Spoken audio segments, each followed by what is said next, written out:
Aujourd'hui, je vais rencontrer Antoine. Il est vétérinaire et en ce moment, dans toutes les fermes du département, comme partout en France, le sujet principal, c'est la FCO, la fièvre catarrhale ovine, une maladie animale non transmissible à l'homme. Au niveau du département, on a eu une bonne explosion de cas sur notre partie, donc le nord-Haut-de-Vienne, il y a de ça 3 semaines. Ça devrait s'arrêter à un moment où les vecteurs vont perdre de leur activité avec la température. Ce que je disais, c'est que c'est une maladie réglementée en Europe et pour être clair, c'est une maladie mortelle.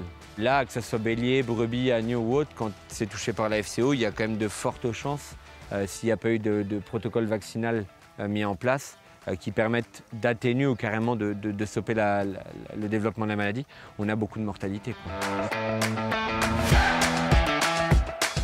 Donc on apprend à chaque fois des épisodes, mais c'est vrai qu'avec les vaccins, comme on joue sur du préventif, quand on agit après une maladie, eh bien, il faut aussi pouvoir le faire entendre à l'éleveur qu'on ne va pas avoir 100% de réussite parce que c'est comme nous, quand on se vaccine contre la grippe, on le fait avant d'attraper la grippe.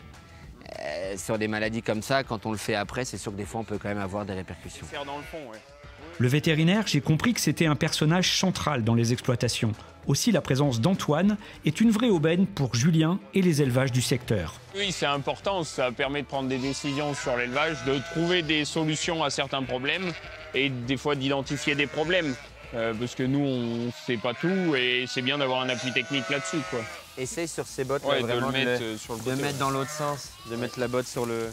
On est sur place, c'est vrai que c'est le moment idéal pour pouvoir discuter avec l'éleveur et voir un peu les choses. Nous, notre rôle, c'est de la gestion et d'être garant du bien-être sanitaire au niveau du cheptel et en même temps de l'éleveur. Coïncider avec les échos, bon, moins t'es calé, mais que... Oui, non, mais on va autres, coïncider avec les échos, de toute façon. Pour que le protocole soit bien respecté. Si on n'a pas forcément les bons éléments, le bon cadrage dès le départ, ça donne pas forcément envie de continuer. On a besoin d'eux, ils ont besoin de nous, donc c'est un échange réciproque, quoi.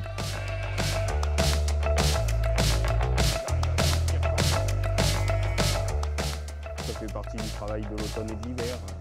On pose un peu les clôtures pour la saison prochaine.